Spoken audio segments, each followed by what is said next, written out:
Alors moi, en tant qu'investisseur, pas très content de cette mesure parce que finalement, ces 400 entreprises qui sont concernées par cet impôt, ce sont des entreprises qui sont cotées en bourse, donc sur lesquelles moi j'achète des actions. Enfin, ça vient d'ailleurs se cumuler avec un autre effet, on l'a vu tout à l'heure, la fiscalité sur le PEA, elle devient moins intéressante. Le PEA, c'est justement un produit qui permet aux investisseurs français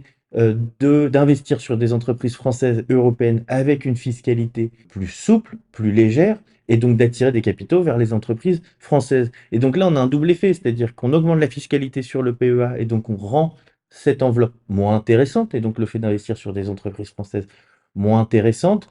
Et parallèlement, on taxe de manière exceptionnelle les bénéfices des grandes entreprises françaises et donc qui les rend aussi moins compétitives